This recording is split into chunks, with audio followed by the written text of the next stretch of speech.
ডিব্ৰুগড়ৰ মানুহক মই সুধিলো যে আপোনালোকৰ মন্ত্ৰী পালে আপোনালোকৰ মানুহে বৰ ফুটি চাগে মানুহে কৈছে 6লৈকে পঢ়া মানুহ এটাক মন্ত্ৰী দিছে কি কাম কৰিব হে এনে লেকচাৰ মাৰি থাকে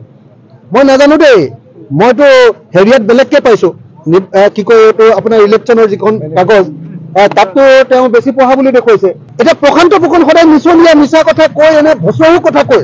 ভচহু হয় নে নহয় মানুহজন আপোনালোকে দেখিছেনে নাই অকল ভচহু কথা কৈ চলি আছেনে নাই বাৰু তেওঁতো ডিব্ৰুগড়ৰ মানুহে নিষ্কল MLA বুলি কয় বেলেগো কথা কৈ জীৱনটো কটাই দিব চবতে বিশেষজ্ঞৰ নিচিনাকে কথা কয় ইয়ালৈ আহিয়ে গম পাইছো মানুহে কৈছে যে ক্লাছ 6লৈকে পঢ়িছে ডিব্ৰুগড় বিধানসভা সমষ্টিটোত আমি দেখিছো যে যোৱা প্ৰায় এতিয়া 9 বছৰ হ'ল 9 বছৰ ধৰি বিজেপিয়ে শাসন কৰিলে ইয়াৰ বানপানী সমস্যাটো নগৰৰ বানপানী সমস্যাটো দিনক দিনে বেয়া হৈ গৈছে ডিব্ৰুগড় নগৰ উজনি অসমৰ আচলতে প্ৰাণকেন্দ্ৰ এটা ডিব্ৰুগড় নগৰলৈ আহিলে নগৰখনত সোমালে জাবৰৰ দম দেখিলে লাজ লাগে ইমান লেতেৰা পেতেৰাকে এই নগৰখন ৰাখে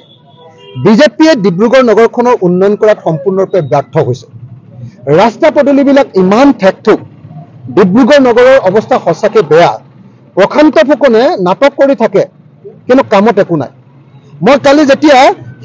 ডিব্ৰুগড়লৈ আহিলো ডিব্ৰুগড়ৰ মানুহক মই সুধিলো যে আপোনালোকৰ মন্ত্ৰী পালে আপোনালোকৰ মানুহে বৰ ফুটি চাগে মানুহে কৈছে 6লৈকে পঢ়া মানুহ এটাক মন্ত্ৰী দিছে কি কাম কৰিব হে এনে লেকচাৰ মাৰি থাকে মই নাজানো দেই মইতো হেৰিয়াত বেলেগকে পাইছো কি কয় এইটো আপোনাৰ ইলেকশ্যনৰ যিখন কাগজ তাততো তেওঁ বেছি পঢ়া বুলি দেখুৱাইছে কিন্তু এতিয়া মানুহে ইয়াত আহি কৈছে যে 6লৈকে পঢ়িছে হয়নে নহয় মই নাজানো কিন্তু দেই মই নাজানো সঁচা কথা কৈ দিছো মই নাজানো কিন্তু মানুহে কৈছে যে 6লৈকে পঢ়া মানুহজনে মন্ত্ৰী পাই কি কৰিব এনে চেলেপু কথা কৈ জীৱনটো কটাই দিব চবতে বিশেষজ্ঞৰ নিচিনাকে কথা কয় ইয়ালৈ আহিয়ে গম পাইছো মানুহে কৈছে যে ক্লাছ 6লৈকে পঢ়িছে কি কাম কৰিব কওকচোন মই অলপ আগতে যিহেতু কালি প্ৰশান্ত ফুকনে কৈছে যে আলুৰ দাম 27 টকা মই অলপ আগতে কাগজখন মই আপোনালোকক দেখুৱাই দিওঁ অলপ আগতে ইয়াত সোমোৱাৰ আগতে আপোনালোকৰ ইয়াত ডিব্ৰুগড়ত চৌকিডিঙিত বন্তিতা বুলি এখন দোকানত আলু কিনিছিলো নতুন আলু কিনিছো 1 কেজি 30 টকা লৈছে আৰু পুৰণা আলু 1 কেজি কিনিছো 40 টকা লৈছে 27 টকা ক'লে তো এটা প্ৰশান্ত ফুকন সদায় মিছলীয়া মিছা কথা কৈ এনে ভচহু কথা কৈ ভচহু হয় নে নহয় মানুহজন আপোনালোকে দেখিছেনে নাই অকল ভচহু কথা কৈ চলি আছেনে নাই বাৰু তেওঁতো ডিব্ৰুগড়ৰ মানুহে নিষ্কল MLA বুলি কয় হয়নে নহয় তেওঁ নিষ্কল MLA বুলি কয় হয়নে নহয় কওক আপোনালোকে প্ৰশান্ত ফুকনে যোৱা কিমান দিন ধৰি এনেকুৱা ভচহু কথা কৈ ডিব্ৰুগড়ৰ নিচিনা এখন অত্যন্ত সংস্কৃতিবান অত্যন্ত শিক্ষিত মানুহৰ জাগাত প্ৰশান্ত ফুকনৰ নিচিনা ভচহু মানুহ এজনে ইমান দিন শাসন কৰি গোটেই ডিব্ৰুগড়খনক একেবাৰে নৈৰাজ্যত পৰিণত কৰি দিলে এক টোপাল বৰষুণ হলে 5 মিনিট বৰষুণ হলে ডিব্ৰুগড় নগৰখন ডুবি যায় ইয়াৰ ড্ৰেইনেজৰ কাৰণে 170 কোটি টকা আহিছিলে বুলি কৈছিলে এইটো ক'ত গ'ল কোনেও গম নাপায় এতিয়া আপোনাৰ ব্ৰহ্মপুত্ৰ নদীখনে ডিব্ৰুগড়খন চিঙু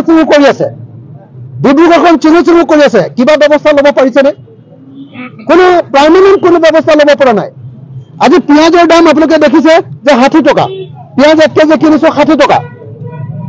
আলু 1 কেজি কিনিছো 40 টকা আৰু 30 টকা নতুনত 30 টকা আৰু পুৰণাত 40 টকা 1 কেজি আলুৰ দাম যদি 30 টকা হয় মই 40 টকাটো বাদেই দিলো 1 কেজি আলুৰ দাম যদি 30 টকা হয় এটো মূল্য বৃদ্ধি কমা বুলি কয় নেকি তেওঁলোকে 2 নম্বৰী সিন্ডিকেটৰ টকা পাইছে কাৰণে তেওঁলোকে এটো 30 টকাটো আলুটোক তেওঁলোকে কম দাম বুলি ক'ব আজি প্ৰশান্ত ফুকনে 2 নম্বৰী আলু পাইছে কাৰণে 2 নম্বৰী টকা পাইছে কাৰণে সিন্ডিকেটৰ টকা পাইছে কাৰণে এটো কৈছে অসমৰ মানুহৰটো মইতো দেখিছে চাকৰিয়ালৰ অৱস্থা অত্যন্ত বেয়া সেইকাৰণে হিমন্ত বিশ্ব শৰ্মাই কৈছে যে বিজেপিক চাকৰিয়ালে ভোট নিদিয়ে কেলে চাকৰিয়ালে ভোট দিব কাৰণ চাকৰিয়াল মানুহবিলাক জনাশুনা মানুহ তেওঁলোকে চৰকাৰৰ গতিটো গম পাই থাকে দেখিছে যে এই চৰকাৰখন সঁচাকৈ জনগণক লুণ্ঠন কৰা চৰকাৰ এই চৰকাৰৰ কোনো শিক্ষিত মানুহে ভোট দিয়া উচিত নহয় জনাশুনা মানুহে ভোট দিয়া লুৰিণজ্যোতি গগৈ কৈছে অখিল গগৈ মাৰ্ক্সবাদী আৰু আমি জাতিবাদী এইটো কি ক'ব মইতো ভাবো যে লুৰিণজ্যোতি গগৈ আৰু অখিল গগৈ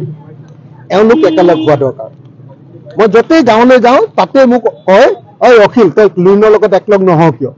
এনেকে বুলি মোক চব মানুহবিলাকে দম দিয়ে গালি পাৰে আপুনি বিচৰা বাতৰি পাব কেৱল নিউজ 18 এপত নিউজ 18 এপ ডাউনলোড কৰিবলৈ স্ক্যান কৰক এই QR কোড গুগল প্লে ষ্টৰতো পাব এই নিউজ 18 এপ